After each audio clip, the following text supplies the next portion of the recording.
Dans une précédente vidéo, nous avions étudié la déviation d'un électron dans un tube cathodique. Cette fois, on va s'intéresser à la phase initiale d'accélération. On s'intéresse à un électron sans vitesse initiale qui est accéléré par un champ électrostatique sur une distance de 15 cm. On doit d'abord déterminer les caractéristiques de la force électrostatique qui s'exerce sur cet électron, puis déterminer ses équations horaires.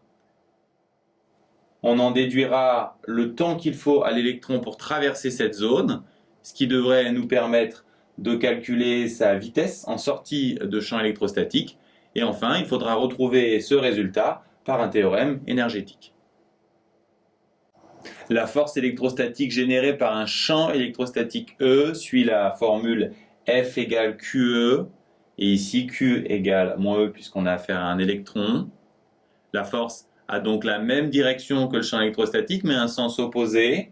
Son intensité CEE, et même si on ne nous demande pas la valeur numérique, dans le doute, on peut la calculer. Pour trouver les équations horaires, il faut appliquer la deuxième loi de Newton. Et pour ça, passer comme d'habitude par les 4 étapes préliminaires que maintenant vous devez connaître. Le système, c'est l'électron. Le référentiel est bien sûr terrestre supposé galiléen. Le repère ici, c'est OX. Pour le bilan des forces, la seule force signifiante, c'est la force électrostatique. On peut préciser qu'on néglige le poids.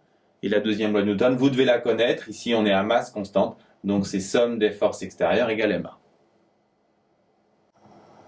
La seule force qui s'exerce ici, c'est la force électrostatique. Donc on a moins E égale ma.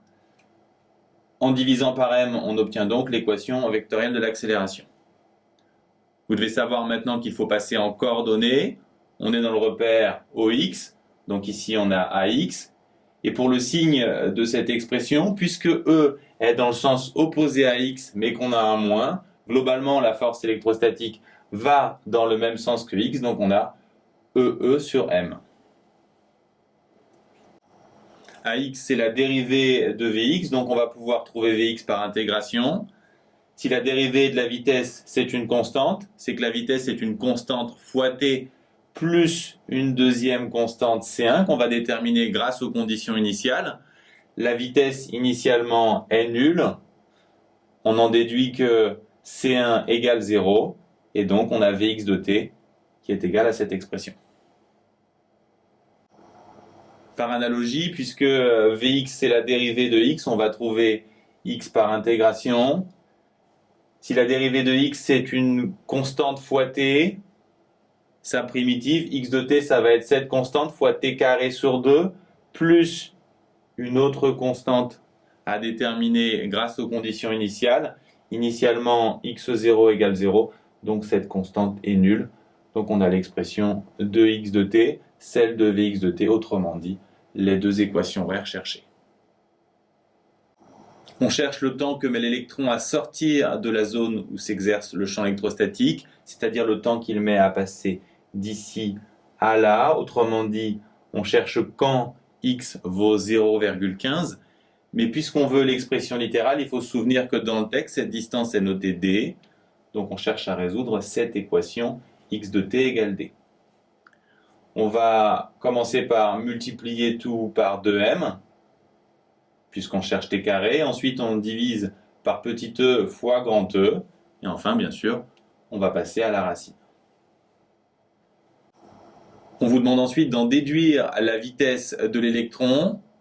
On ne vous le précise pas, mais c'est implicite, c'est la vitesse en sortie de champ. Ce sera aussi sa vitesse hors du champ, puisque une fois qu'il sera sorti du champ électrostatique, sa vitesse sera constante. En sortie de champ, donc, c'est à l'instant T1, donc on va calculer Vx de T1, on remplace T1 par cette expression, et on obtient un résultat qui paraît assez impressionnant, mais qui se simplifie bien, on va le voir. Pour ça, on va tout mettre sous une seule racine, ce qui implique qu'on met ces termes au carré. Ensuite, il y a plusieurs simplifications. Le carré ici va simplifier le petit e, ici le grand E.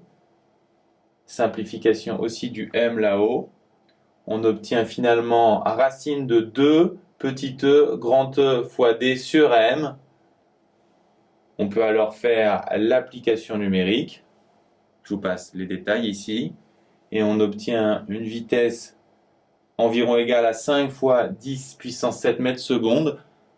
Autrement dit, environ 51 000 km par seconde. Je vous rappelle que la vitesse de la lumière, c'est 300 000 km par seconde.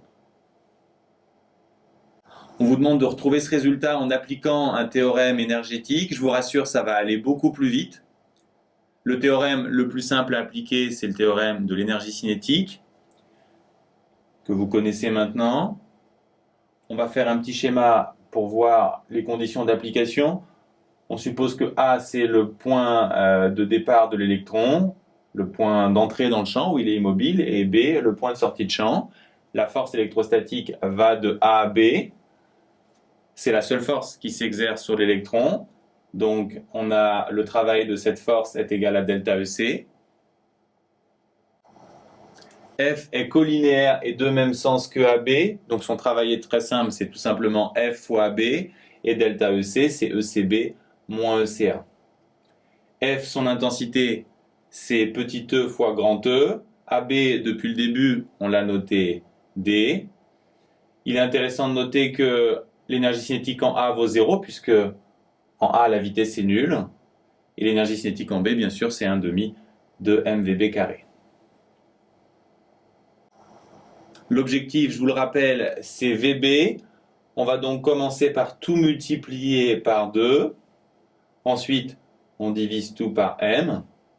Et finalement, on passe à la racine pour retrouver le résultat précédent. Vous l'aurez compris, si vous devez uniquement déterminer une vitesse, les théorèmes énergétiques sont beaucoup plus rapides que le passage par la deuxième loi de Newton et les équations horaires.